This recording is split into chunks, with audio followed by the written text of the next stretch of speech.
And we are honored to have this vet and this listening tour come to Butte County. And this whole project, it's being spearheaded by the Nevada County Arts Council. It's the top tier of the pyramid, so to speak, and the different collaborating counties that help put this together. Eliza Tudor is the executive director for the Nevada County Arts Council, and she is going, and also Deanna, her assistant, and also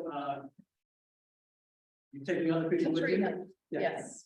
19 counties in Northern California in about a 5-year period.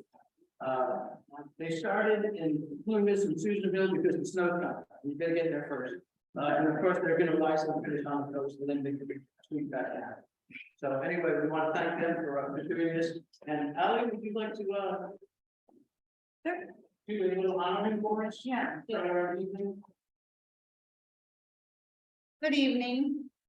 Picking up that, it is the evening time. I'm doing a land acknowledgement, but you know, usually I'm unorthodox, so if you don't know me, welcome to my show.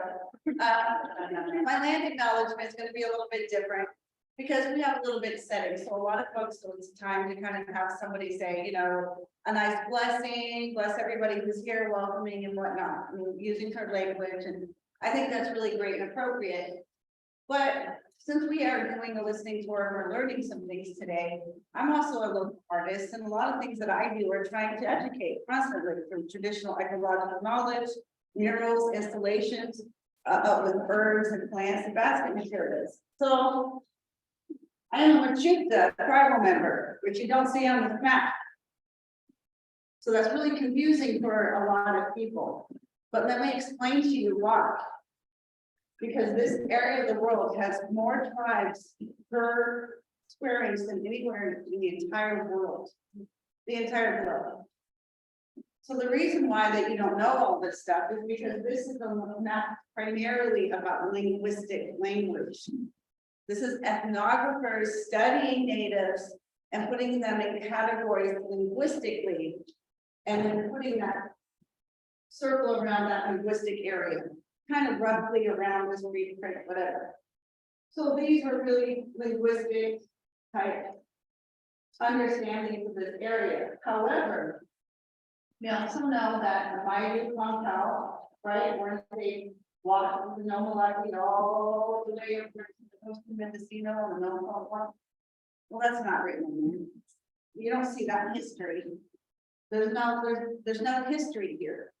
So this was pretty much a snapshot, just as they created policies in 1851 for paying people to kill everybody here. So this is the genocide of this area. This was what they knew was happening here. So this is what they called people in that area when they killed them and reported who was dead. 15 Homo tribes, 16 Nomalaki tribes. There's a book. So they reported all the killings that they did here so they could get returned cash. Because that was the first thing that happened here in Northern California, was killing a native and getting $5 a scalp, because usually a whole day's wage was about 5 cents to 25 cents. So killing one individual, getting that scalp and turned into the state can be quite low. And so this is what this map really represents, is that linguistic map. So you can label who you killed in 1851 when you were in that territory and you wanted to get cash back. This is a very strange land acknowledgement, I know. I'm reading your like, it's great. So I won't leave you in despair. Obviously, Machuca and the Maiden, you know, it's 2022 and I'm alive and kicking. So they didn't knock us all out. Obviously, they kept some of us here to fight back. What I fight back is with, you know, education, art, you know, and definitely workforce development to take care of the land. So my acknowledgement is we're around here in this here in Machuca territory. But Machuca territory is not very big. It actually used to be very small because of all the missing villages that have been removed and killed and slaughtered. Mechoopna now has gained all this territory from all the way up from Regalia, all the way down to Durham. So now it's all Mechoopna territory. So federally recognized tribe, but that is our territory. But we only have land and trust, which is where we have a casino and some other land that we own. So we're not on Mechoopna land and trust. Currently, we're on unceded Mechoopna territory, which means that it was never bought, it was never sold through the transaction to the tribe. It was completely stolen, and then it was sold after it's settled. So all of this downtown area, most of the parks you see, were taken in and historically by John Bidwell, who, by the way, was Chico's first homeless person. And as you can see, the very first homeless man who came to Chico is going to be very successful. And unfortunately, as the city council sees, that brings up a lot of people to here 2022. And everyone's seeking fame and fortune on the streets of Chico, just like Bidwell. That's not true, but the truth is that we have a less than 1% representation here in Chico as a Chico. So that means that even though we own a lot of property, even though we have a lot of territory here, we also pay a lot of taxes, but we make up less than 1% of the entire population. So everyone's vote doesn't represent us. Everybody's everything doesn't represent us. So it means a lot to me that I can put a big mural downtown, because that takes up so much space and represents so much space. It's almost like a miracle that it's being seen, and it's somewhere that's, it's bigger. It's just as equal as everybody else's space when it comes to art. So I think that's the fair game that we have right now too, in representation, is that we all can be represented equally in these spaces. And even if our population is low. So that's my land acknowledgement for this evening. But I just want to also acknowledge all the other tribes in this area that suffer from not being identified, because this map and all the maps that represent really the historical context is never understood, and once it is, oh my gosh. Let's just acknowledge that it's important to be present in the space, but it's also important to lift the voices of folks, especially underrepresented in certain ways, but definitely part of our community.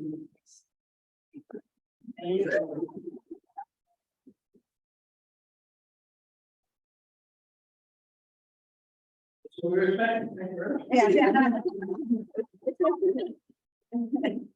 Again, thank you for that. Thank you for the education and the grouping. Right? The groups. So let's, sorry to interrupt, but I just want to make an announcement that acknowledge we do have folks on Zoom. So let's really try to speak up and so they can hear us. They said they could hear you. But just as, an acknowledgement, because they're saying some of the audio is not as great, and maybe you want to use the microphone, Eliza. How about we I just want to give a shout out to all your Zoomers out there. Thanks for tuning in to today's program. How many people do we have with us on Zoom? We have 15 participants on Zoom. All right, hey Monica, what's So, how does, okay. Let's try this. Zoomers, please tell me if you can hear. Yes, we can hear you. Great, okay. It does feel so artificial on the internet, doesn't it, when you use one of these, but I'm going to do it. Ali, thank you for the best land acknowledgement ever. That was seriously good, and I hope you're also here, as well as being here to give us a land acknowledgement. I hope you're also here to learn about how to write the most incredible grant application when the time comes as well. It sounds like you're very deserving. Where has Ray gone? Because I feel like Ray, come back immediately. Don't you have an announcement about your new role, young man? Yes, I am now the executive director for Upstate Community Enhancement Foundation. My wife, Deborah Sarah, passed the torch, and she is now the Chief Administrative Officer of Butte County. So this is like the power couple of the century.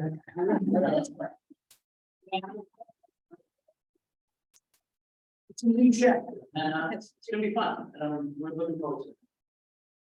Congratulations, Ray. You're going to be great. You're going to be great to work with too. And you already are. I also want to acknowledge where we are, the Museum of, how do we say it in full, Ray? MACA, Museum of Northern California Art. Museum of Northern California Art, and we are in this beautiful room at the moment, where there is an exhibition called Black Voices in Art.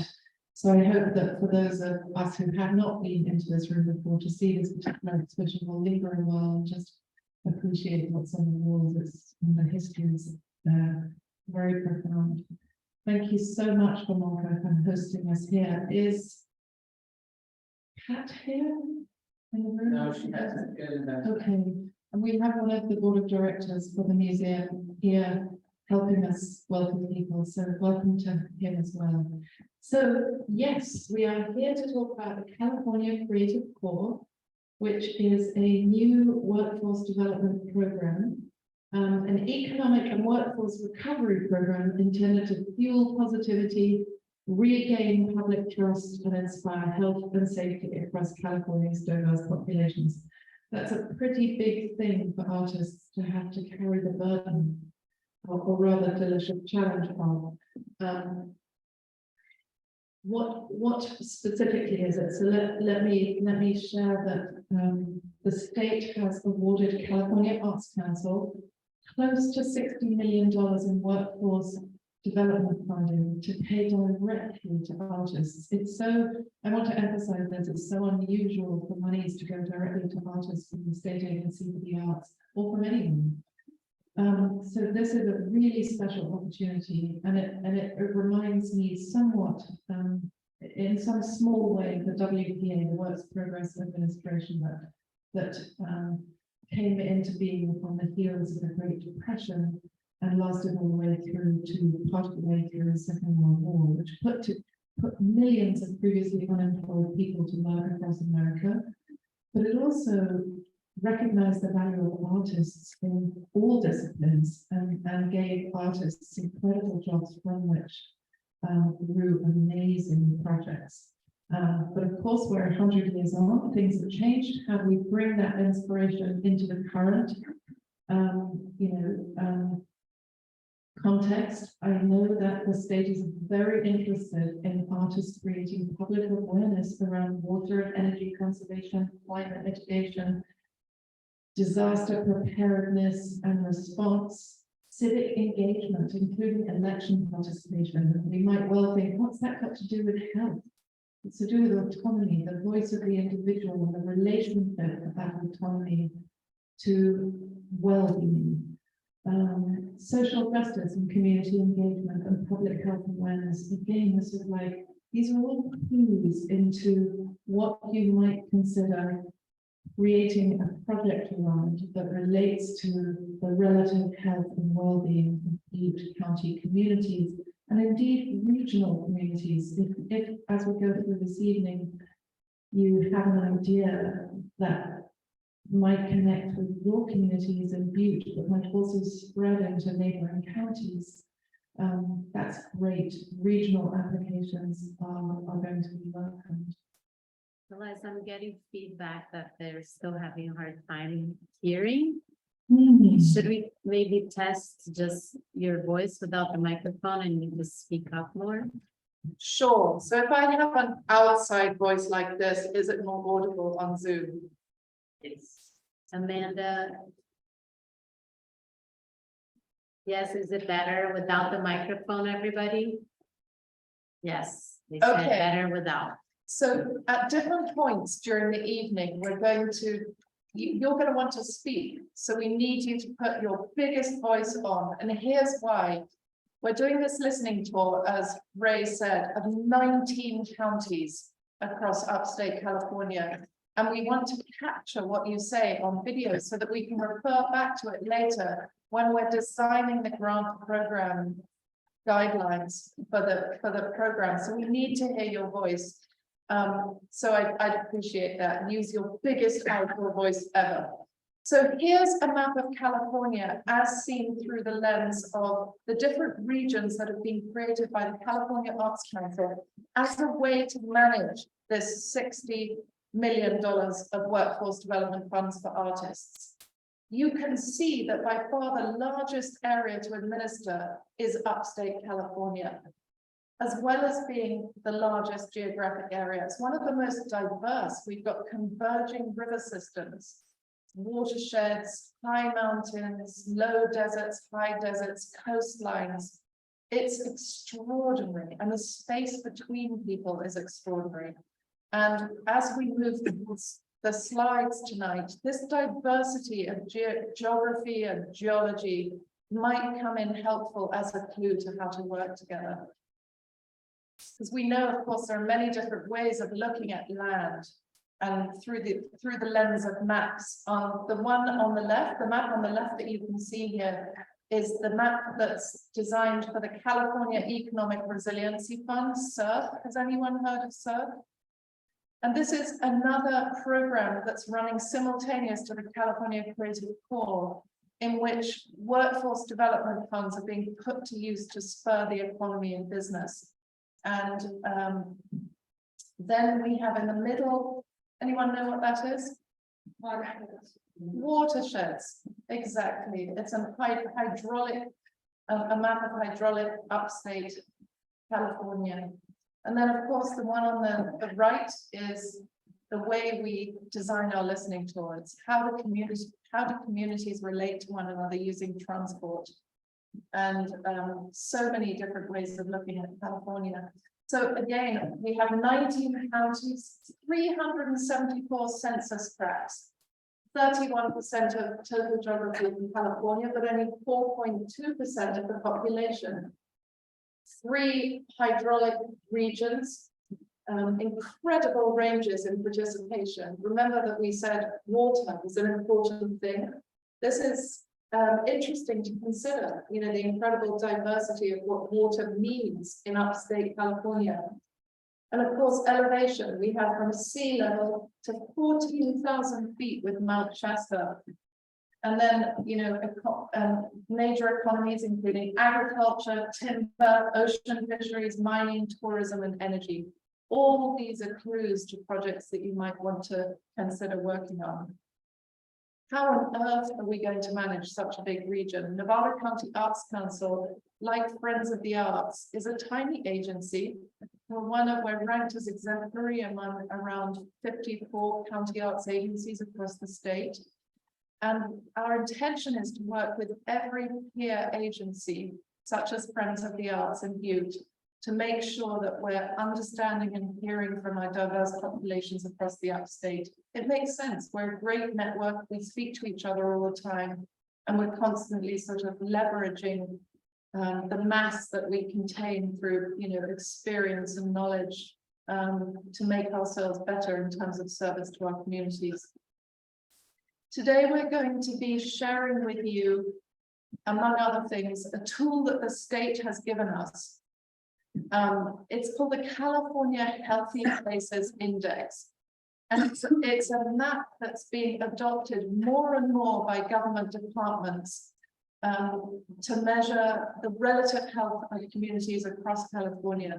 It's also being used, it's beginning to be adopted in other states, although it originated in California. And when you look at it, it provides fascinating information, but you might feel that you want to challenge it. You might look at the map and you might feel, well, that's what we're being told, but our lived experience in Butte is something quite different. And we feel you should know about that. And that's why we're here, to listen to you. So let's look at Butte County. It's hard to draw really great, gritty conclusions from the Healthy Places Index, because Butte County has incredible disparities, as we will see when we go into the map. And this won't come to any surprises to you. So these are the basic, you know, you have a population of 211. That's 13% of the upstate population. There's Oroville. You have the Biggs, Chico, Gridley, Oroville, and Paradise. We drove through Paradise on the way. It's a leveling experience, and it's also beautiful to see that determination of people who are sort of not wanting to give up on paradise. There's so much going there. It was gorgeous to see and very leveling. Yes, so you have primary waterways, the Feather River, Sacramento, Butte Creek, Big Chico Creek.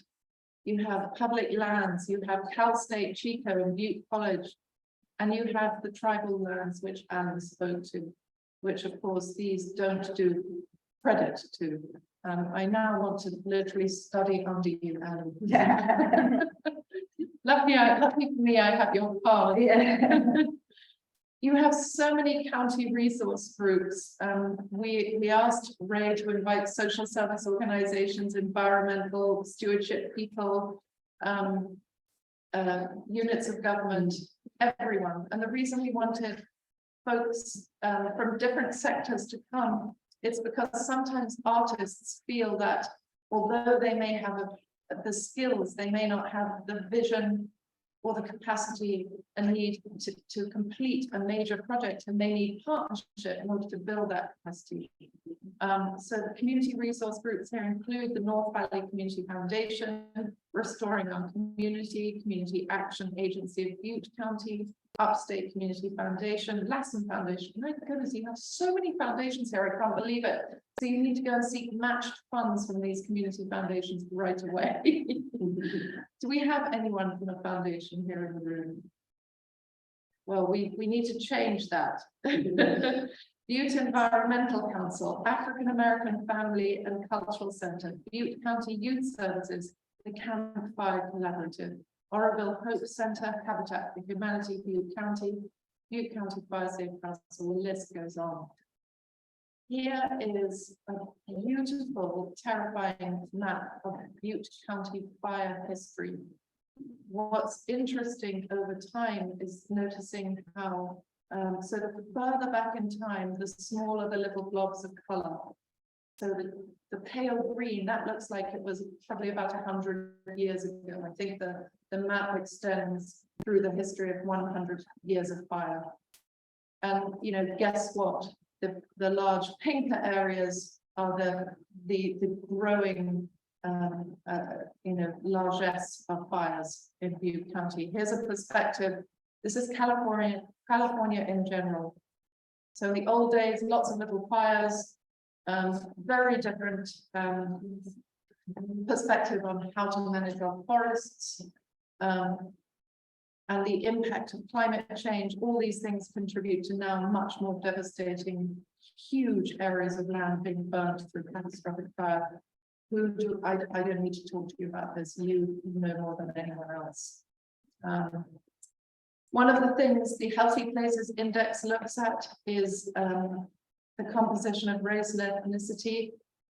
And the reason it does that is because there are very clear indicators, correlations between race and ethnicity and relative health of communities and vulnerability and disparity. And here it is. This is the Healthy Places Index. Who can tell me, looking at the larger map on the wall, and I think are our Zoomers seeing the same map there, aren't they? So who can tell me what so you can see that there are 4 colors. There's dark blue, dark green, and light green. What do you think the dark green represents in terms of, do you think it's healthy or not so healthy? The dark green? Healthy. Yeah. And why do you think that might be? Real estate is higher than population. Household income.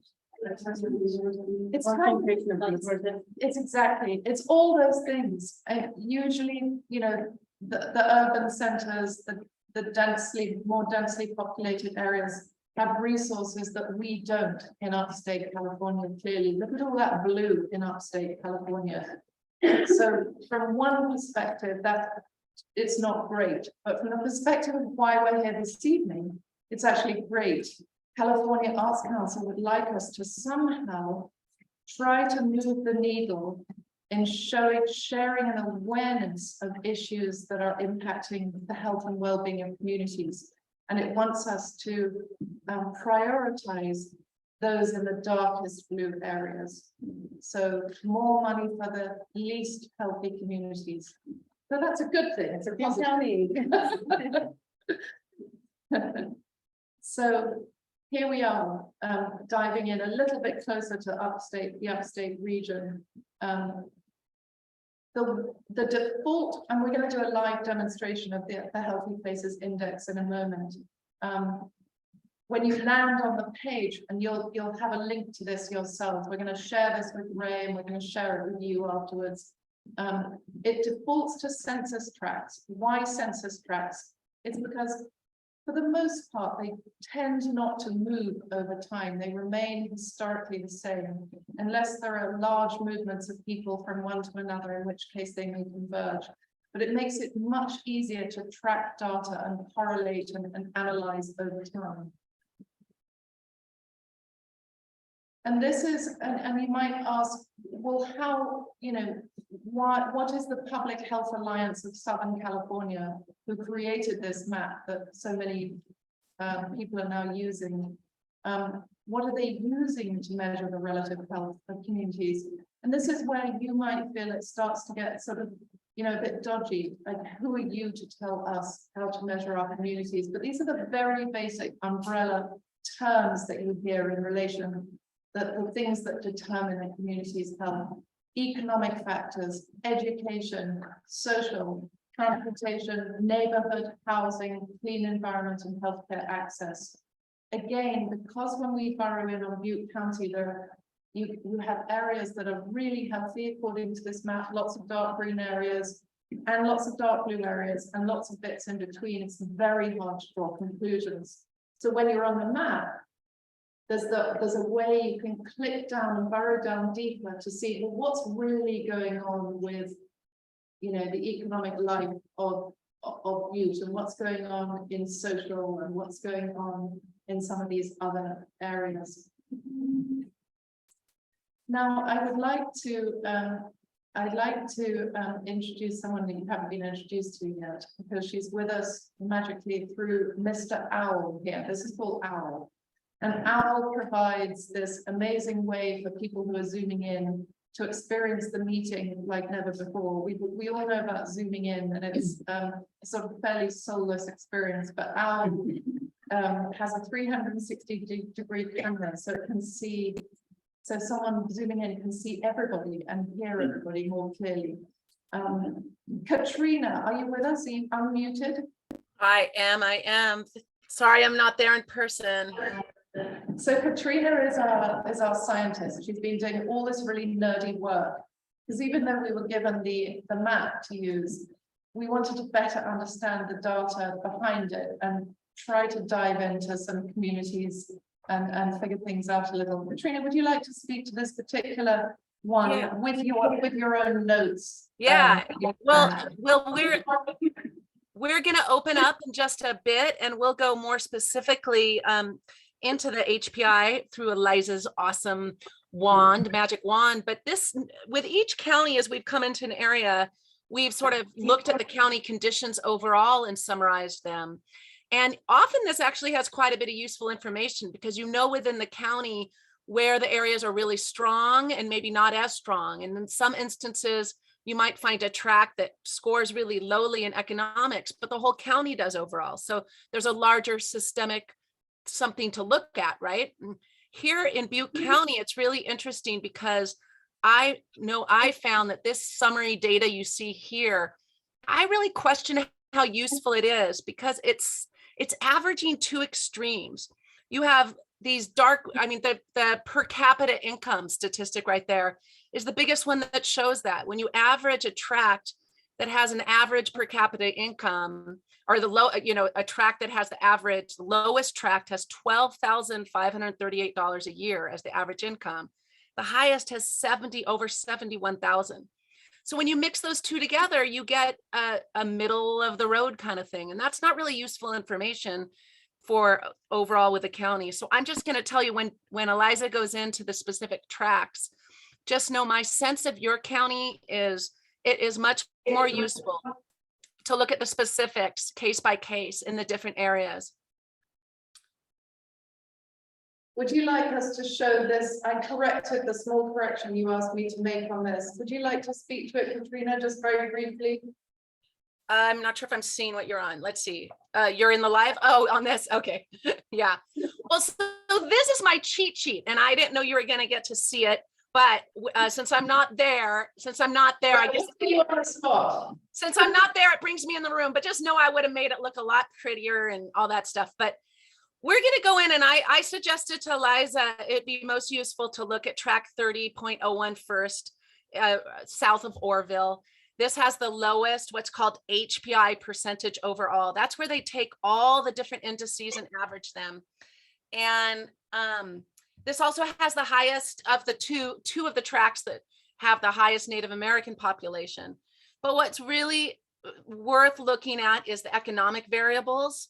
That 0.2 basically means that, I mean, it's close to zero, right? So it's less than 1%. If you looked at what a percentile means, it would mean other tracts in California, 99.8% of those tracts have better economic conditions than this tract.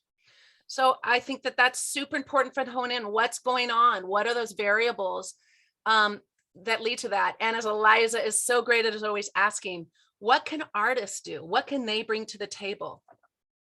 I also, I assume you're going into the live demonstration now, Eliza, are you? Yes, I have. Okay. Arts of Butte up on the screen. Okay, great. Well, I'll pull it up on mine as well this is super useful to use. And just know this, for every place we go, you know, we have our own variables we can say that really determine health, along with these guidelines for us. So just don't feel constricted by them. Don't feel disempowered. Don't feel any of it. But these numbers were quite sobering for the economic piece.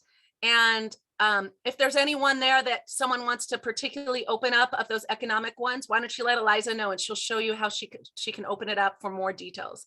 At any time with this map on the wall, just let me know if you're interested in a particular track. If you see, I mean, it's kind of pretty. If you look at it on the screen, it's kind of pretty because you've got these, it's like a stained glass window. You've got these shards of blue and sort of, why are they there?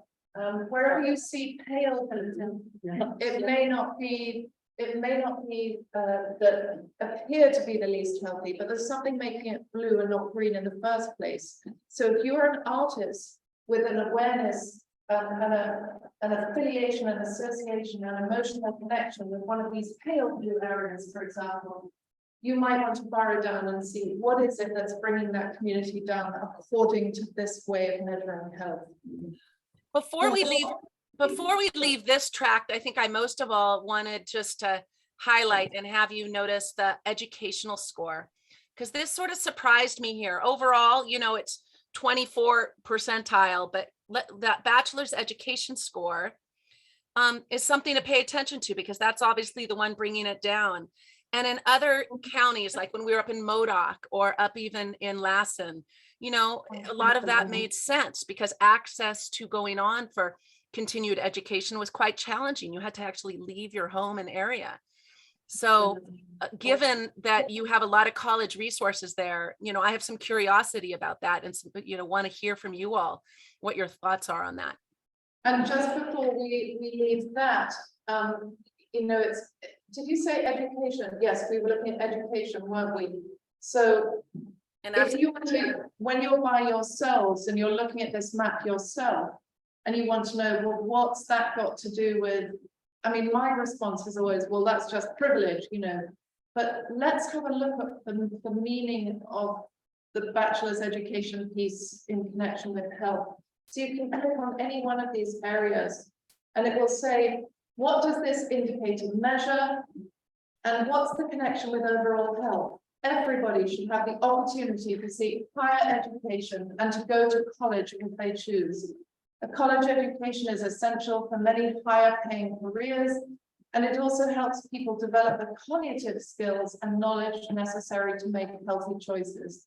A college education can also build important social and physiological skills. So it's not that I want to hover on education here, more just to show you how the map works and to show you that, for example, a few months on from now, when you're building an application for something absolutely incredible, you can use the narrative within the map to bolster your proposal. Does that make sense? Because it's all here for you. I did just want to, Katrina, sorry, before we indeed move away from that tract, which we're just showing you as an example more than anything else. There is someone in the room who wanted to say something. Mel.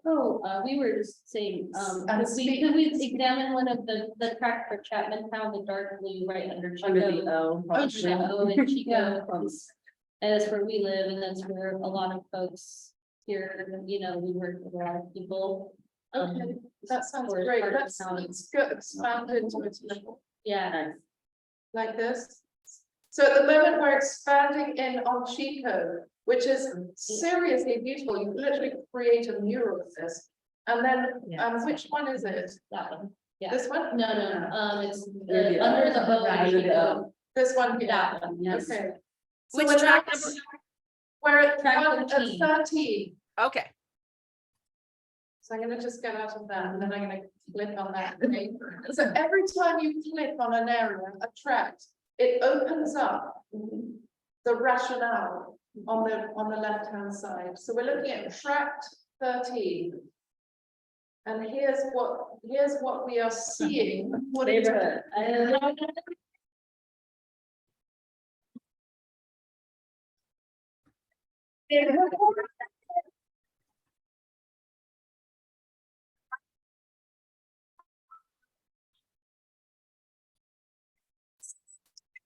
Tract 13 in Chico, there is a very strong pride of place. That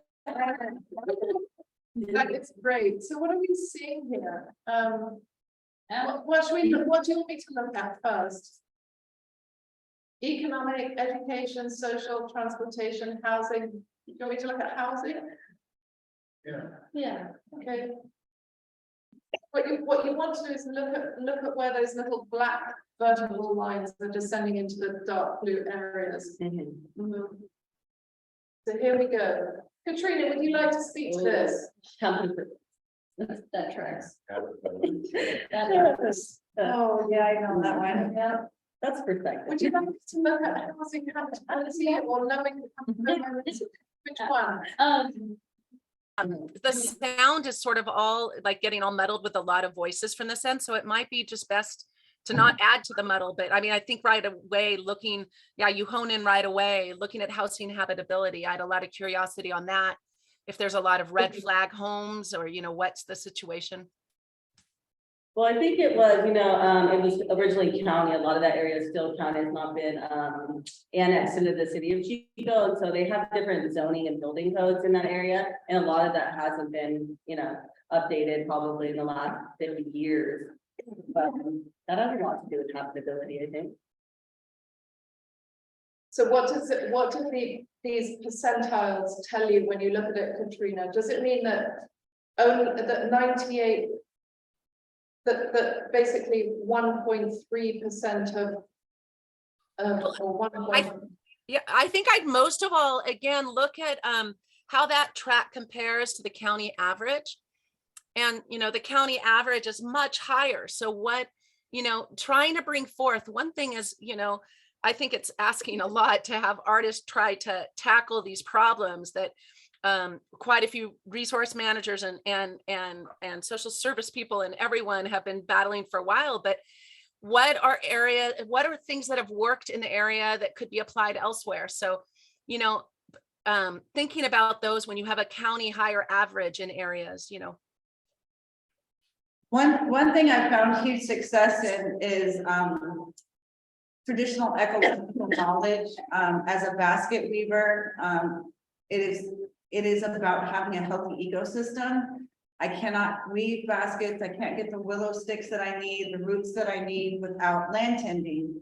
And with the large amount of basket weavers that used to be present for thousands of years here, there's just a lot of areas that are very happy to have, with, you know, basket weaving plants. And so our parks, we have a huge amount of parks here. And it seems to be quite an exchange of artistic creative skills to tend the land for basket materials, for good willow, for the act of actually procuring things from nature. As a creative, seems to be one of the strongest workforce development keys that I've seen here locally.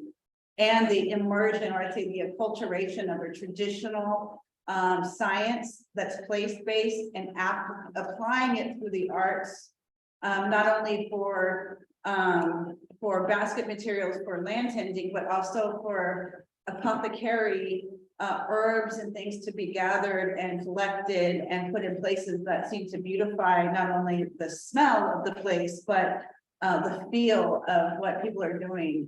It seems to be my indicator in these areas and other areas that's strong. Thank you. But I guess I'm curious about this idea of workforce development, because that seems to be a primary theme that's being put out with this creative course. So I mean, do you mean literally like, you know, artists being employed as art teachers, like in WPA in New York City? I mean, or artists engaged in murals, like in WPA. I mean, how liberal is the workforce? Paying artists to create awareness around issues that are critical to society, whether it's anything you find in the Healthy Places Index, or any of the clues that have been handed down to us, such as the ones I mentioned before, you know, fire, air, clean air, water, climate mitigation, civic engagement, our relationship to but you know, even things like voting and one's ability, the sense of safety in participating in society, such as filling in a census. These things are very, very complicated. And our lived experience tells us that just because a person doesn't feel safe filling in a census document implies that they are unhealthy, but it's more to do with the autonomy. So giving voice to marginalized communities or historically underrepresented communities tells me could be something of interest. But the workforce development piece is literally paying artists to share these stories in any discipline. Yeah. And to me, it means like, as an artist, how do we create and bring alternative solutions to this? And like, art is a spectrum of things, and what Ali was just describing is an art to create a natural ecosystem. And it's not traditionally seen as art because it's not a mural, though you do that too. And you know, I wouldn't necessarily contextualize myself as an artist. My background in social work and social services, but I definitely think very creatively for solutions. And I look at that indicator there for kitchen facilities. And I think about, okay, well, how could an artist create a community space that creates access to better kitchen facilities that could have some murals, that could have an ecological, you know, harvesting area where people are learning about culinary stuff in this Chapman Town area that would create resources for the whole community. Now, that's not necessarily typically a social service thing or an art project, but it's combines. So within many your things. within your grant application, you're going to want to make a very strong case for your county's definition of your area's definition of what art is. For sure. For us, these things, when combined, are meaningful. Artisan places to eat and meet and commune are important. And our definition of artisan is cooking, is sharing a meal, which is cultural, isn't it? If we look at the broadest possible definition of cultural, that which brings people together with shared values, then you begin to see, let's get creative with what art is. Artists must be involved. Artists must be paid. So whether it's a social service agency writing the application or a unit of government, an environmental agency, as long as they are putting artists at the forefront of that work, then that's great. So shall we do you want to have a look before I zoom out completely from mute and we leave the live demonstration? Have I given you enough of a sense of how to burrow down yourself and have fun with this? Brilliant. Okay. So I'm going to just quickly minimize that. I'm going to go back to this. You're probably going to cover this at some point, but like the size of the grants that are being, that you can request, and like, is there, you know, and you mentioned collaborations with social service agencies, which is like cross collaboration as far as like, I do a lot of like art-based work with trauma education and like working, you know, if we were doing crossover with other projects, we know they're doing stuff with community. Are you looking for that kind of stuff in your application? Totally. Health and human services are incredibly important to this. And part of the idea of this is encouraging artists to come closer to government as well, in some cases. So traditionally, there's been a sort of cognitive dissonance between the two, hasn't there? In more urban, sophisticated areas, you have government recognizing art, and there is a lot of public will for funding the arts. San Francisco is a perfect opportunity of that. Here in, you know, the northern part of California, upstate California, there may not be that will. So let's use this opportunity perhaps to bring artists closer to government and tackle issues that are common to us all. Here is what we look here. So when you go onto the Healthy Places Index, as I mentioned before, it defaults to the tracts. And it's hard to see, well, you know, how does that, where's the county? And so, Ray, should we pass around these? Ray's made this really great, this great tip sheet which is on the screen here. You can see Butte is circled, so you can see it sort of in a macro way. You've got dark green, light blue, and dark blue. And this gives you a sense of, okay, where am I going to focus on? What's my community look like? So on the little handout is also probably most importantly, is the website. You don't have to write it down here. It will find in there, and it's also the contact for the creative court to email, and also my email.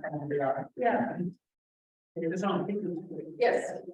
So, what are the factors that might determine how much a county or region will be apportioned? In upstate California, mainly because of our population, we've only been apportioned close to 3.4 million.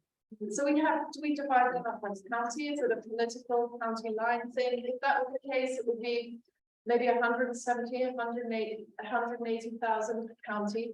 Or do we think about it more in relation to the county density of blue area tracts, the least healthy communities, according to the Healthy Places Index? And perhaps we take into account the county population, its geographic size, its tribal and ethnic makeup. Of course, with any application, we will take into account the overall proposal spread.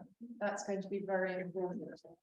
And the likely longevity or sustainability of projects beyond the pilot program's grant activity period. Remember, this is a pilot program. This is the first statewide workforce development program where artists are being directly paid to shine a light on issues that are critical to society. The rest of the nation is watching us. So what we want to do is create for the upstate region case studies of your projects that shine out and that perhaps can be used by other communities in other parts of the county with similar demographics and similar issues. So when you're thinking up projects and partners, think of how can I create something that's going to last? What would that look like? And then of course, you know, options for or existence of cross-county collaborations. Remember, watersheds do not have county lines, neither does fire. Neither do many of the sort of geographic things that we look at. There are sort of areas that are connected through workforce development or through the economy that you will know about, that we want to hear about. And if it makes sense to you to create a sort of a tribe is a perfect example. Here's us showing you a map of the tribes, but you know better. There are many more tribes than are shown on that map. And none of them relate to what, post-colonization think of as a county line. So it might be that there's some fabulous tribal project that extends well beyond Butte, but makes sense in other ways. So the other thing that we would love to hear from you on is, what size should the grants be? Should we offer some small ones that perhaps that are slightly easier to get? Maybe a single artist has a brilliant idea. They don't want to partner and don't need to partner with anyone. They've got the vision, they're ready to go. They just need this amount of money for a residency, for example. And maybe there are some grants that need to be higher impact grants, needing more collaborations between artists or between artists and units of government, or artists and environmental or social services organizations. So all these things, and then of course the regional size grants. So all these things we're thinking about, but what do you think? What's a small grant look like?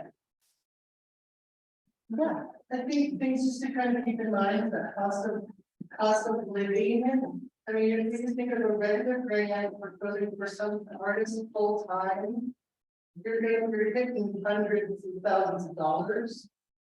So I would hope that there would be that opportunity for to kind of create these jobs, these full-time jobs that can continue, but also smaller as well.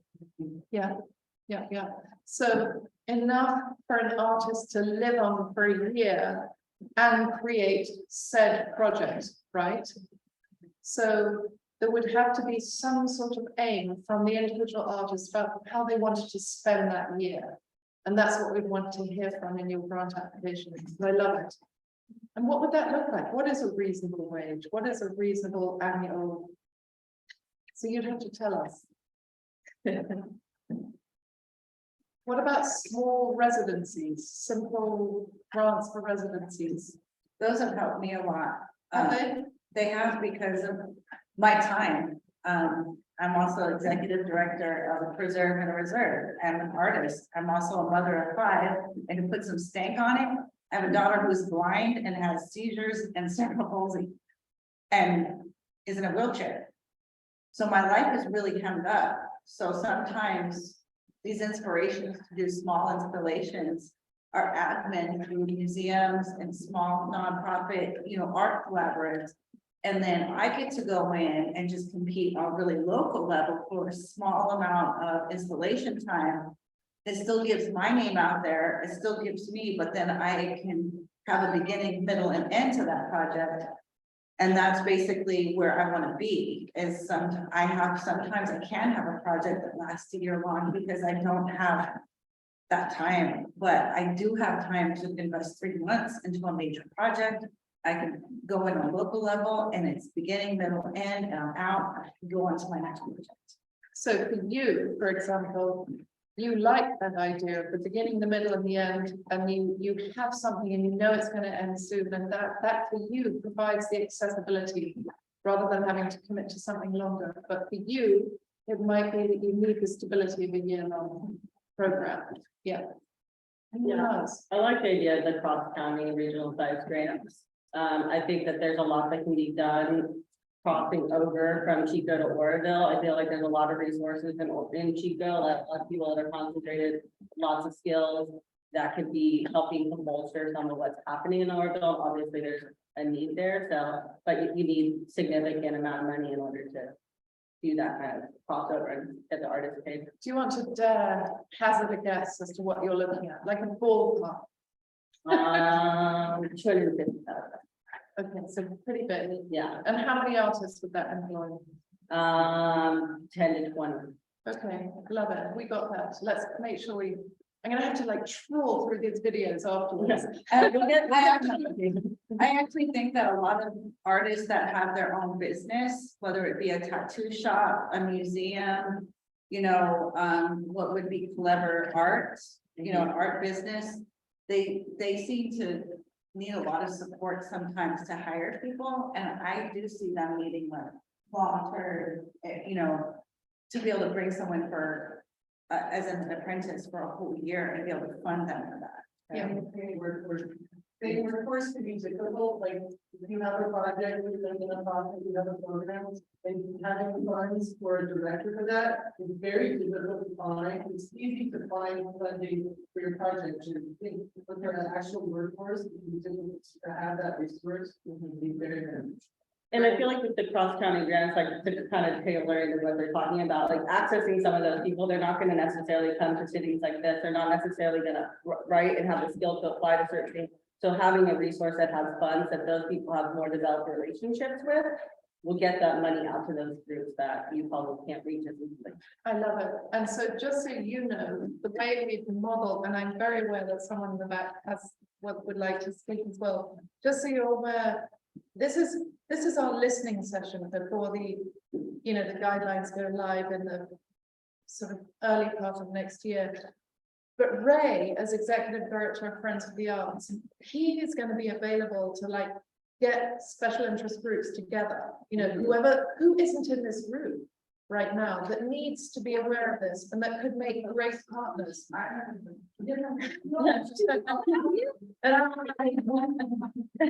also From where? and those on our Zoom, you know, will There's be. some comments here. too. There are some comments, so what I'm gonna do is ask the person in the back who had their hand raised, was it you? Was it? No, okay. Oh, I'm so sorry. Hi. Okay. Yeah, I'm Jennifer. I run the Bird student in Corville. So yeah, I was thinking like, as far as I think you could use small or large. I think for me, if I got a small one, it would help me reach more people, more advertising, maybe do more than I normally would in my normal budget. Maybe be able to hire more specialty people, music directors, choreographers, fight choreographers, things like that, people specialties that require payment. Things like that. So the more it would be, the more I could bring it out to more people, or even start a new program, start a kids program, things like that, where we're limited in our kind of funding, and maybe adding funding can just branch it out to more. And then you'd want to think, well, what would the sustainability piece be of that? Would it be that in the past, we've never been able to pay the kind of expertise to teach us how to do battle on stage? And by doing this, that expertise is now going to be shared with cast and crew in a way that we'll remember into the future. Exactly. Yeah, exactly. Okay, good. Be thinking of that. Yeah. Thank you. I'm an independent cost. I'm interested in the aspects of my career, so I don't know if we can do stuff.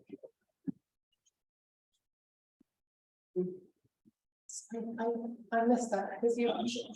No. I'm an independent artist. Yes. So then I would be interested in micro grants rather than all the aspects. You know, as I said, I don't want to be too selfish. I want to. The small. Yeah. Yeah, Yeah. I love it. Yeah, or even allowing someone to disperse it, admin it here through an agency that we are accessible to in our community, because Yeah. sometimes, yeah, like if you see a theater in a community or another agency, and there's not tons, load them up. Let them have a bunch so they can get to a lot of folks and they can have microgrants too and some on it. Because that really helps out, like I said, some independent artists, you're not like, if you are an admin expert and an artist, there's something wrong with you.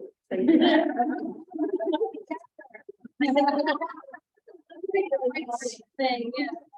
I'm curious in I'm thinking about like the populations that are represented by the dark blue color. Like, I think, some of us could definitely imagine who those populations are represented as, like historically underrepresented, as you mentioned. And so I'm curious how much that will be taken into consideration in your, I know that you're emphasizing those areas in particular as places you want to do work in, but as far as, who's being awarded the money, how much of that is actually being taken into consideration, the people who are applying. Does that make sense? Yeah, no, absolutely. So, Katrina, I'm kind of looking at the owl. Are you off mute at the moment?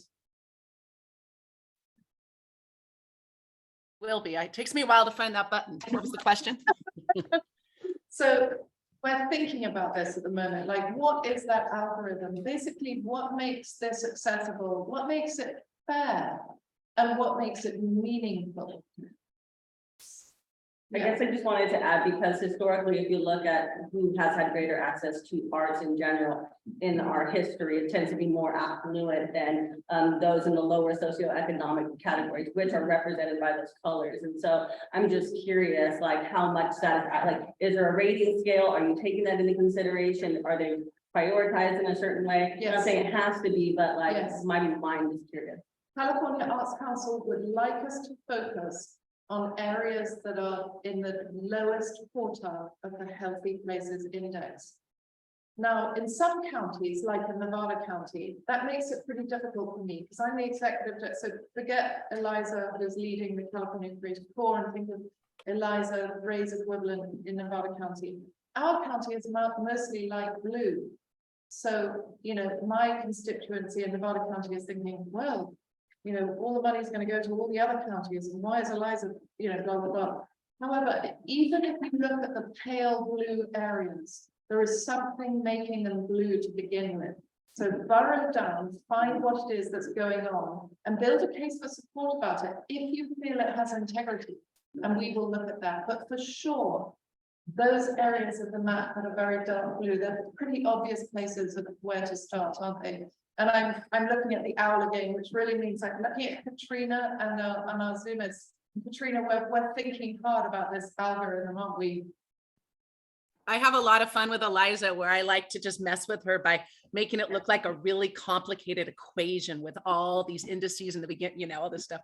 Just, it's so fun to mess with artists. It's great. But all of it to say, you know, it's super exciting hearing what you're already doing. And I do just really want to give huge kudos when I was hearing the description with using the grasses for the basket weaving and bringing in back just these ancestral land activities that played a role, and that goes all the way across the board to fire management and everything. And so as a scientist, I'm just going to say that I know that I think projects that have already been successful and brought to places that haven't had the opportunity yet are just so valuable, because, you know, it's a big bang for the buck.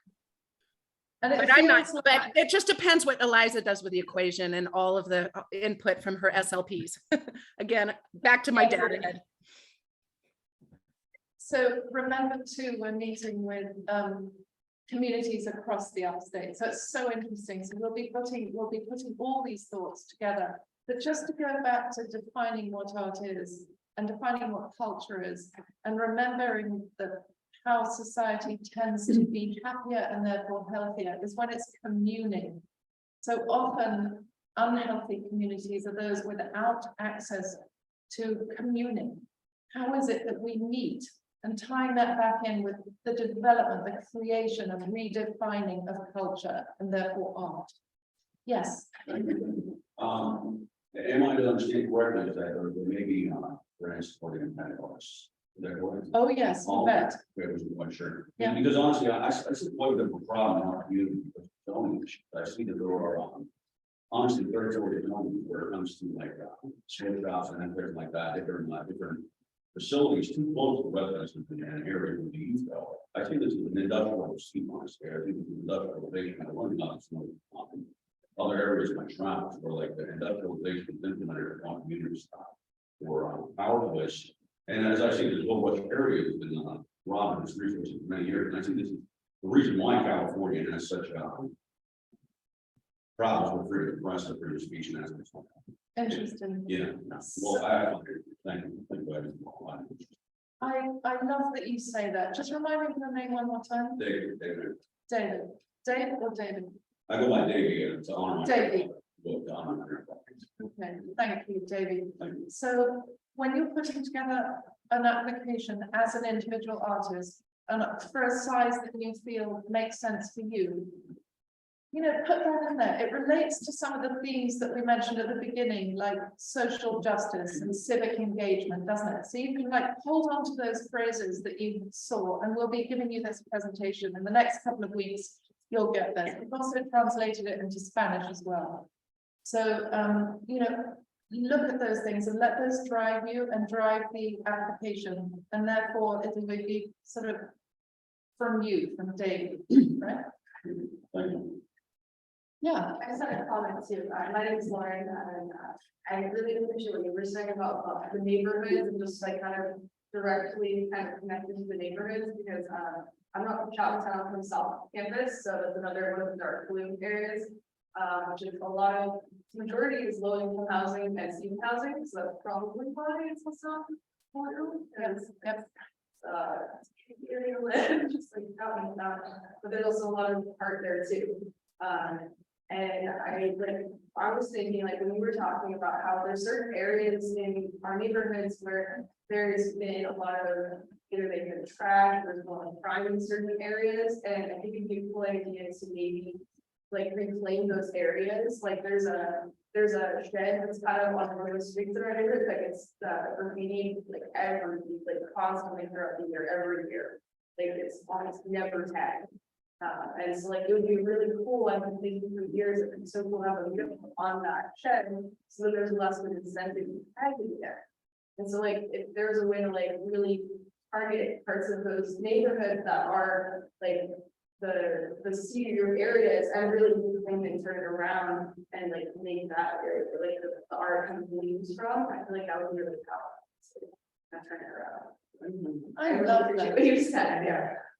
I love that, reclaiming it, reclaiming community, love it. My name is Celine, and actually, there's the green area in Nevada and Placer County is getting greener there, and that's due to their investment in art.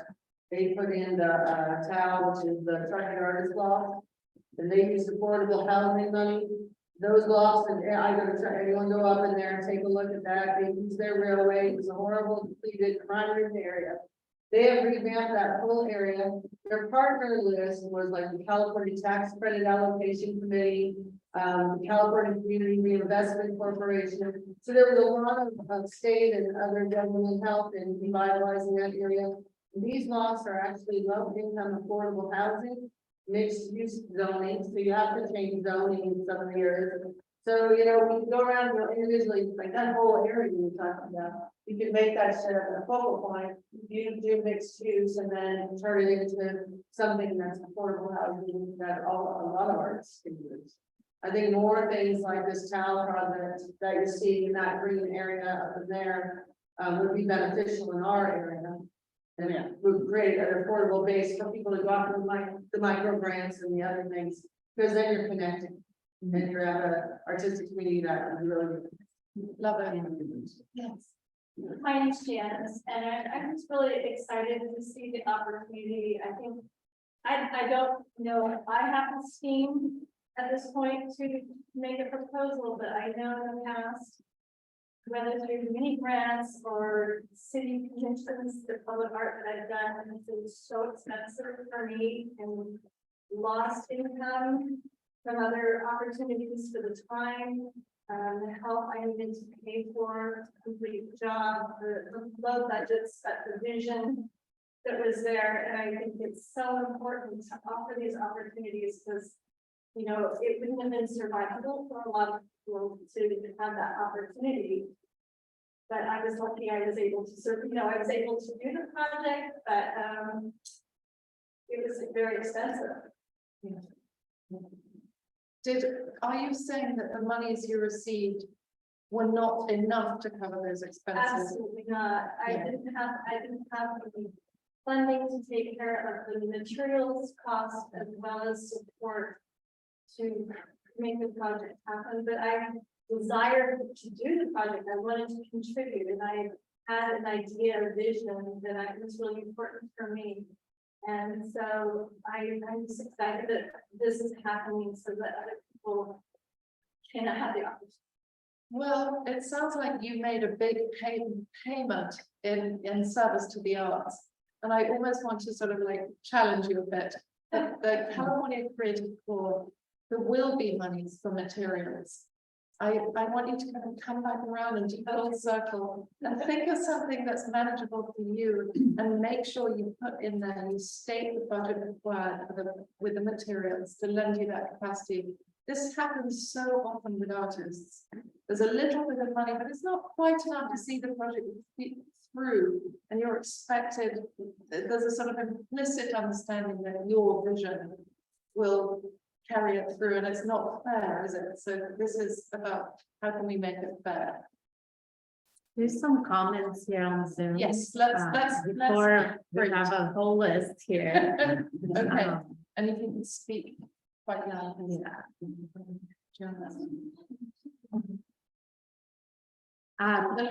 Uriah said, thank you to Mel for expanding and highlighting the map to support communities of color and marginalized folks in Chapman Town. And what Ali is speaking to with regard to traditional Native artists, very important, very good direction, thank you. And then Monica McDaniel, Ali's vision goes all the way through ecosystem, community, inclusion, cultural, expression, passion, and shared vision, sustainable cycle for improved community health. And a bunch of people agreed. I think you're very popular.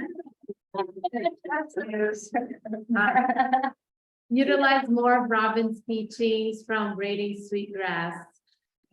And then Monica McDaniel said many grants from 1,000 to 2,000 plus. Residencies and apprenticeships. There's great need in Oroville partnering with Butte County Office of Education.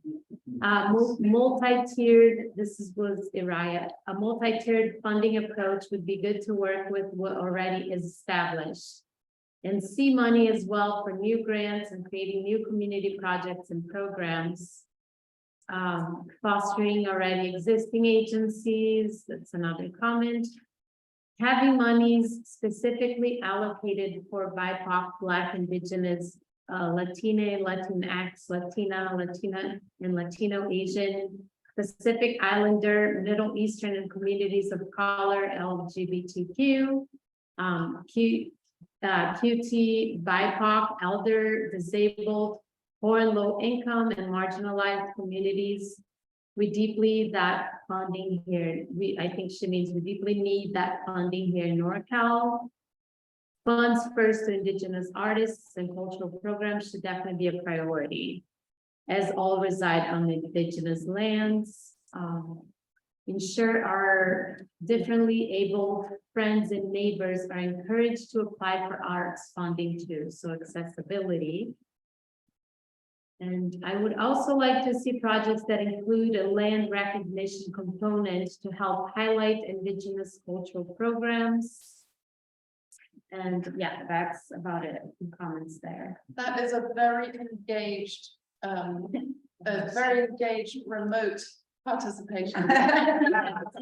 Thank you so much, everyone who's joined us by Zoom. Your input is absolutely invaluable. I think one of the things I think might be good overall is just some funding to have to do workshops to apply for the funding. Yes. So all of our artists can sit down with like, okay, so put our first name in. Yeah.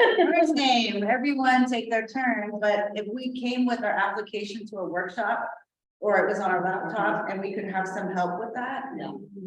I think that would really help some of these areas just to have these workshops and people could kind of bring people in with their lap. It's a little bit easier than being alone or at the coffee shop by yourself or like coming over to your smartest friend and being like, I know you're with my grant application. You know, it creates accessibility because a lot of the barrier that I see with a lot of communities that are you just described is that they don't have experience with doing this work, and so they maybe start and then they have anxiety doing it, and then they stop, and so having workshops like a couple of them, Technical assistance. yeah, give actual Absolutely. assistance. So this is where Mr. Ray comes in over here. So our idea is that we work with, no, Ray, you go. Yeah, I ahead. was gonna say, you know, it's been a while, because it has changed in the last year, but we've done, grant workshop before. We did one with the City Hall, one year, that was about 8 years ago or something. It was a great, it was time.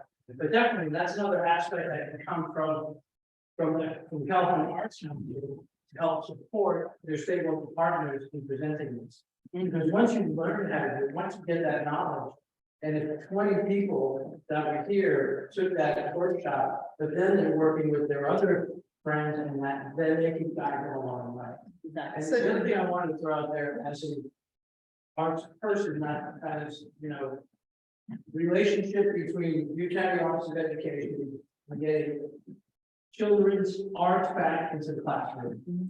It's how you change the future. Yes. Yep. So, yes, Progress is great, you've got to get arts back in school, you've got to focus on the second, third, fourth, fifth, seventh graders, they got to see live theater, they have to be able to get a part. I'm so pleased you mentioned that. And California Arts Council has a string of education grants. There are very specific education grants for, which is great. Today, was it Prop 98?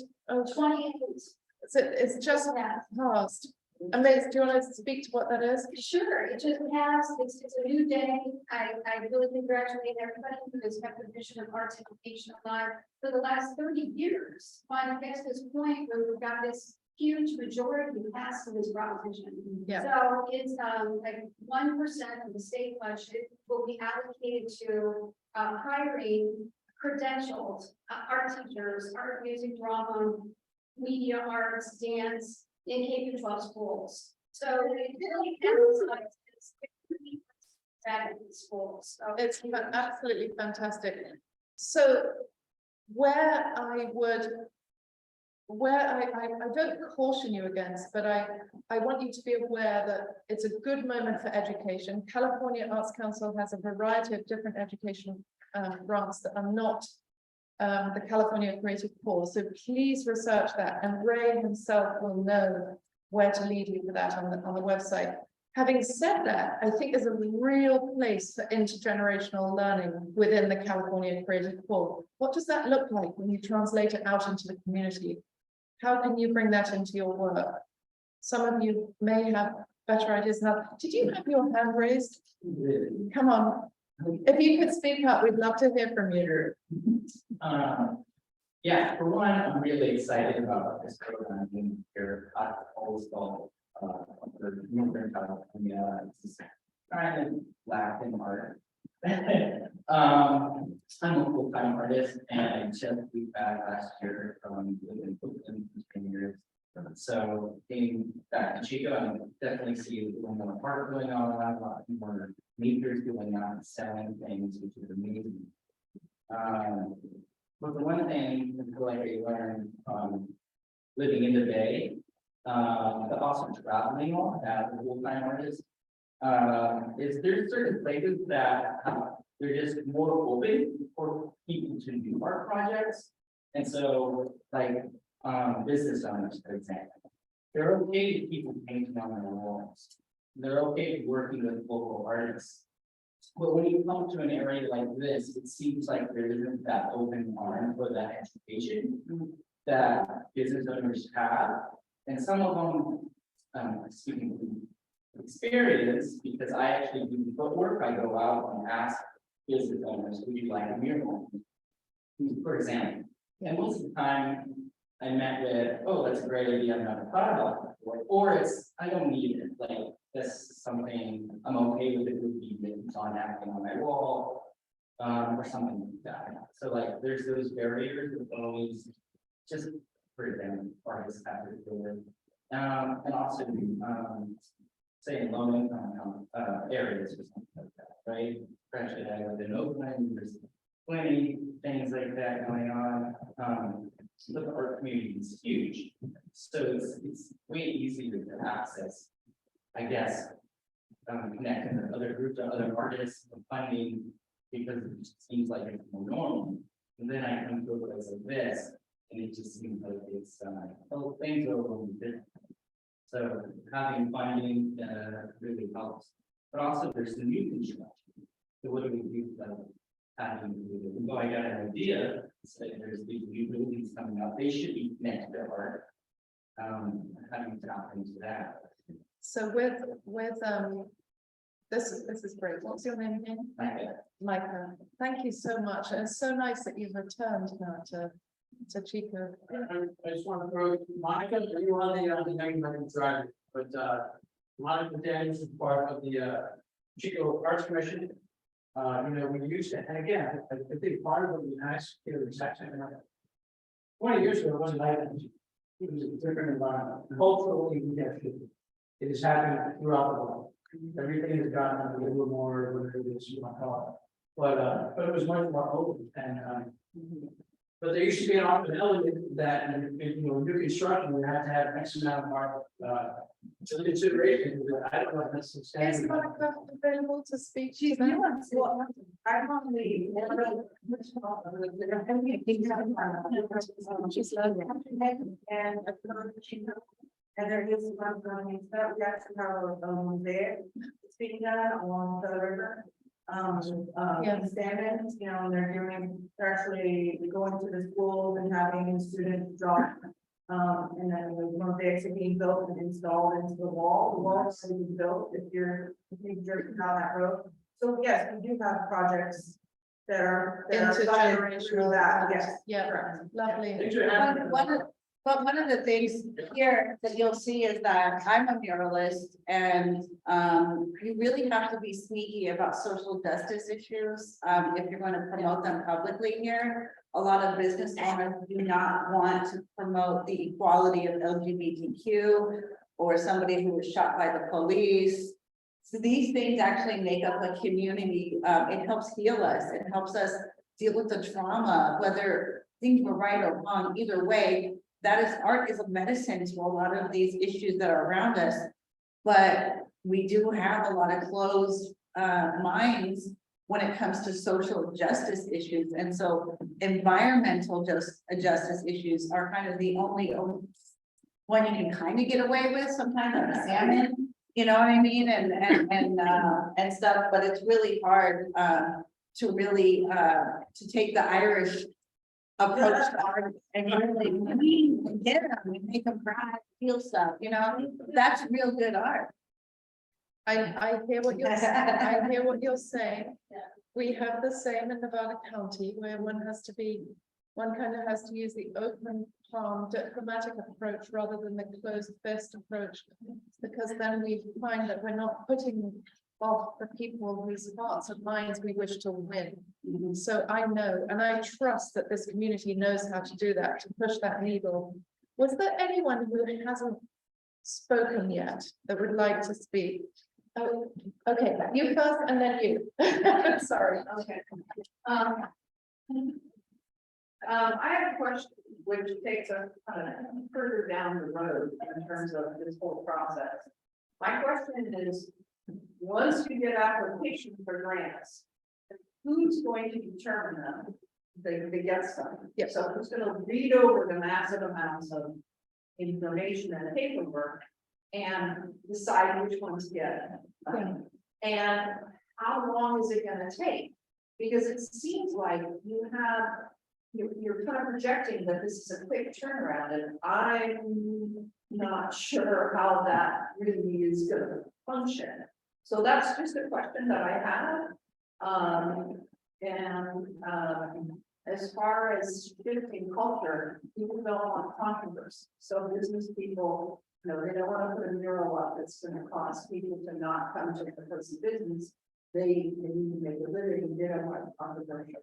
But at the same time, particularly, I know the shift here, I haven't lived here that long in the area, but the overall understanding of how art and culture can really have a positive impact on businesses, the community feeling as a whole, as a community, the quality of life. They don't understand the connection. Art is over here, business is over here.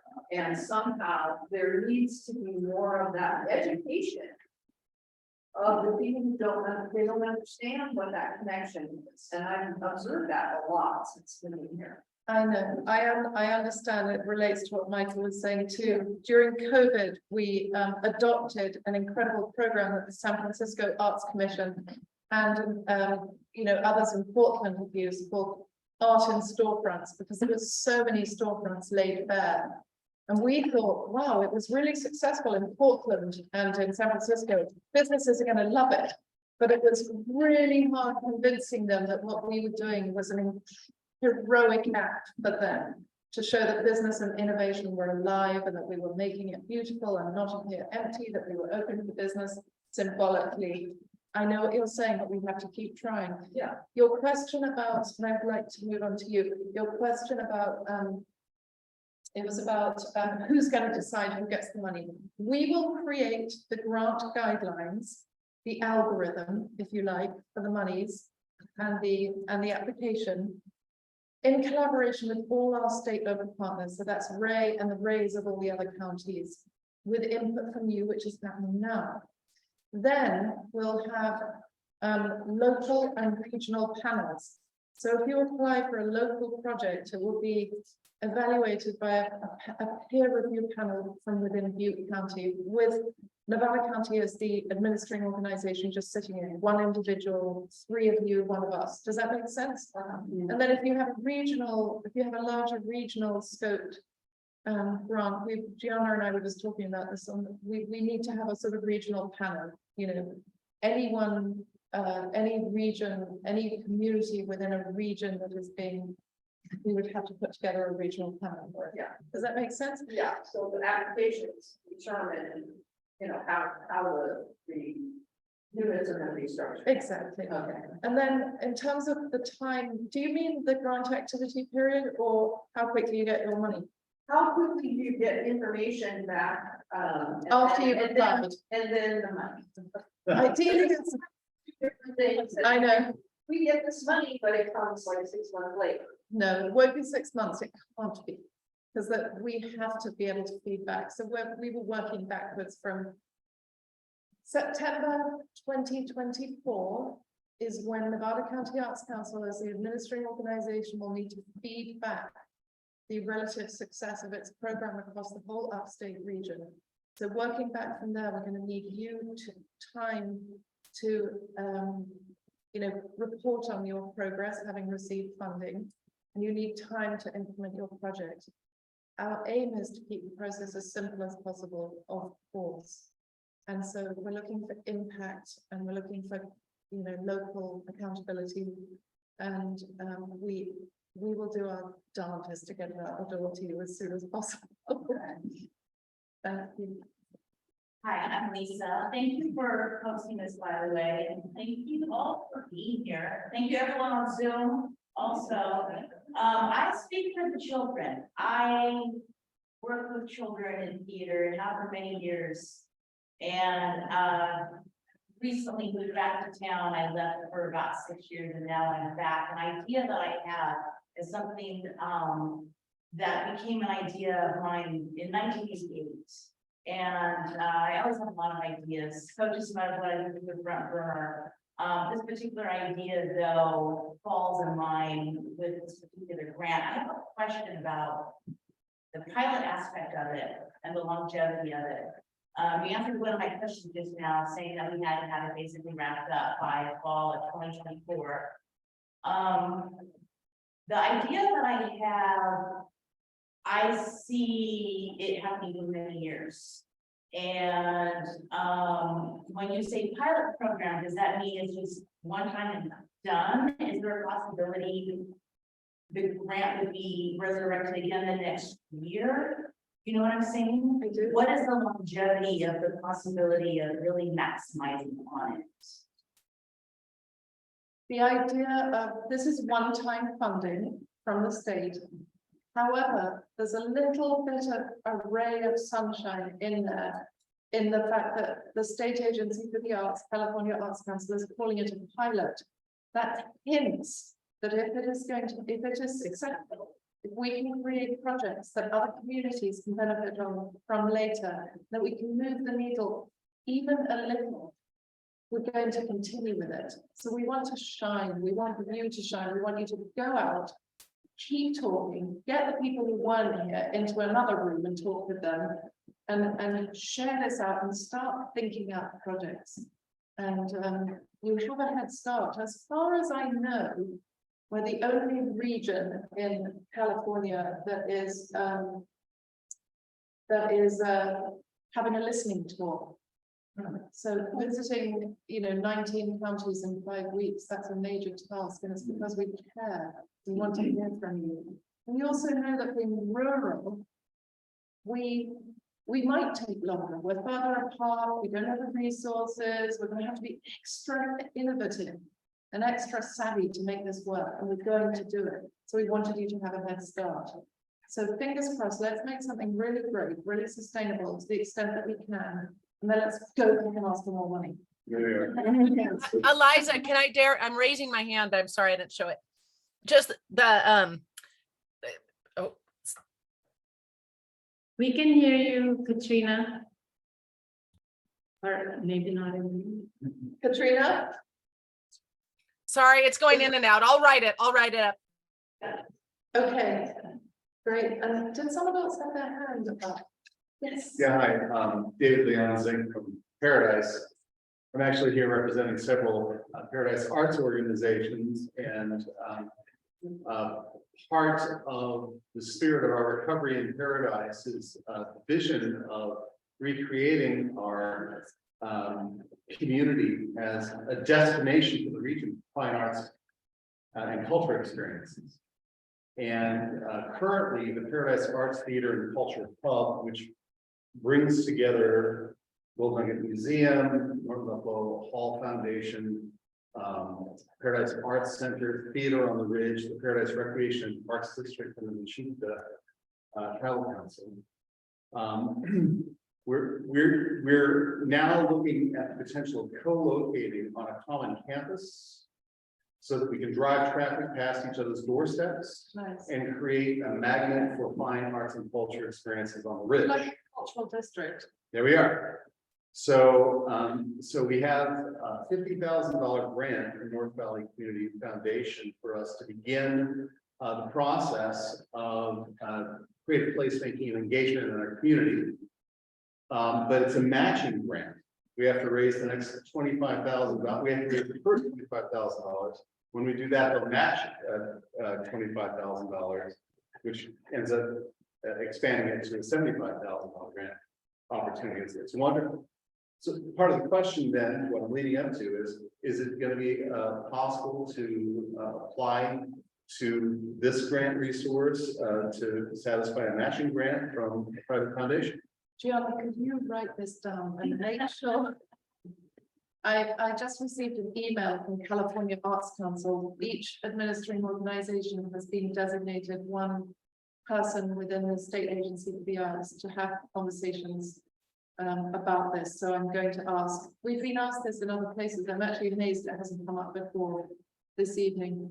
In other words, does the project need to be distinct, unique and new versus something incredibly worthwhile that hasn't had a chance to thrive yet?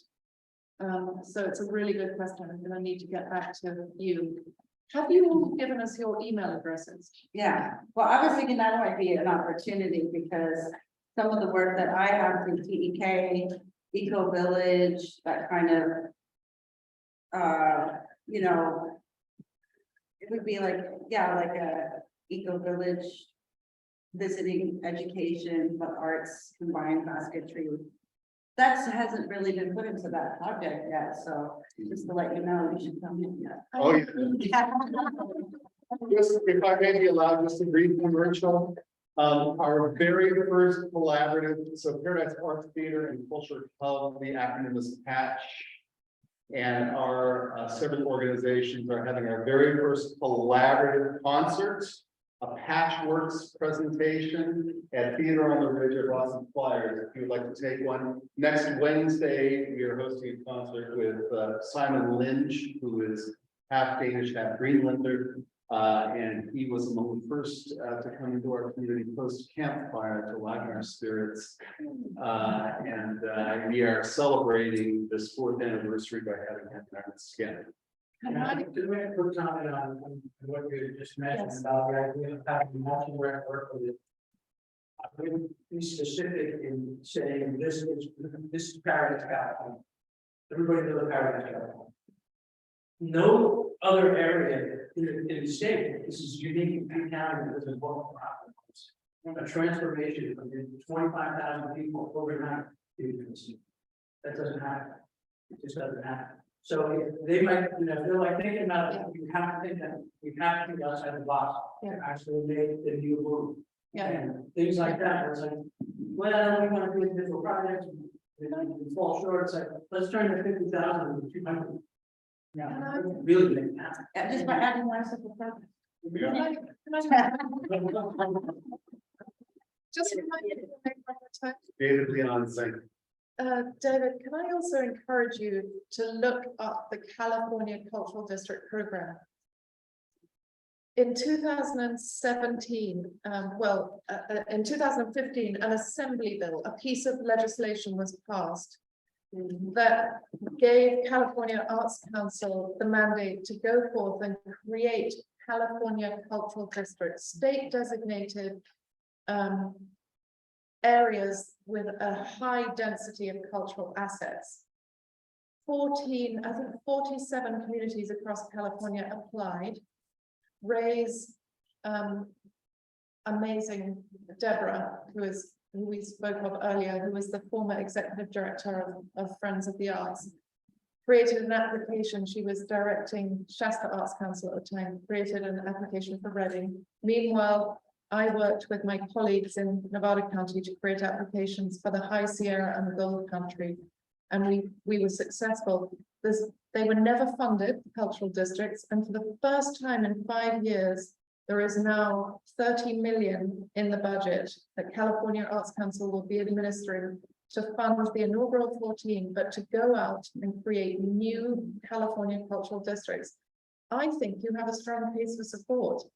California Arts Council is going to prioritize from these new cultural districts diverse populations in need. You have such a strong case for support. I really, truly encourage you to start planning. Honestly, if ever Paradise, if ever there was a region that had, a reason to have a cultural district, it would be Paradise. So, and keep it very diverse. Make sure that you're representing diverse populations. I just wanted to say, I didn't introduce myself, and I apologize. My name is Lisa Wood. I'm the president of the Chico Arts Center. Wonderful. We're definitely involved in the community. You definitely are. Thank you so much, Lisa. Thank you. Yeah. So this is such a great opportunity for the project that I'm working with our group to develop. Creative Youth Center. You are project there, it's from scratch. Hopefully we have the too. We do not have a Happy Store, but this is for art. We are a small group. The stakeholders stuff here. From us, one of the things we definitely want more people is to collaborate on a project like this, looking at what our goals are, because it's a county-wide project we're looking at, great. And so just kind of planting that seed in your mind, you'll start hearing from us soon. But the fact that this focuses on the energy conservation, it doesn't say waste reduction, that's what it's called, energy conservation waste is part of that. So we're really excited to kind of see where this might take us, and that, of course, artists and residents, all of these kind of things. Love it. I wanted to mention that one of the outcomes of the many different programs underneath the umbrella of the WPA and the arts was that as artists were paid for their human infrastructure work across the nation, informal hubs began to develop where regular community members that may or may not have been artists before had a place to go to make art. And we may find that becomes a theme within the California Creative Corps, involving more folks in the act of creation, if you like, so to speak.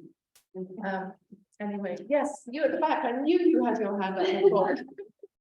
Because I wanted to. My name is Gypsy, and I'm here wearing two hats. I'm part of the Chico Arts Collective, and then the new business. It's just getting started. That literally blank slate to Chinese art. And I want to invite you all to our ribbon cutting next Thursday. But I am pretty much alone on the art side. And trying to do this kind of like a big cultural hub for arts and then also theme arts, to have food like the arts and the wellness area, and I would all invited, and I would love to have. There's a meeting space to have, like, if I want to get together and further these conversations, like, look it up, it's right on Wall Street, right, right, I think that's shot on, where you're on. Yeah, like, where, yeah, we're like, doing fitness like on the wall, but yeah, we have a meeting space upstairs where everyone's invited, we can do a little rap project and all The shop is called. it's called I Music and Arts. Brand new. Brand new. Yeah. Congratulations. That's gonna be power. That sounds fantastic. Thank God, it's still working. So we're kind of at the end of our time, so I want you to go forward, mobilize, keep talking, keep thinking about who hasn't been here today that needs to be here. Bring them into your conversations, even if you don't know how, they might know how. Ray will be a key linchpin in facilitating conversations. So if you're not quite sure how to do it, get Ray to get a Zoom call together and get the right people. As this program developed, we have your emails, and we'll be sending it out to the commission. Yes. Really, this is filling the soil. We have your messages. Yeah. It's a real delight. You guys are already like. And I just want to, better everybody's time, I want to get these guys, I think they are on.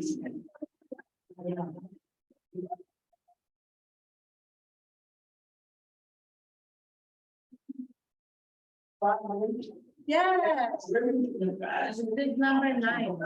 You guys bring up this body weight song, living on the road. Thank you. Thanks to our awesome, our incredible Zoomers. It's wonderful to have you. Thanks, guys. You guys.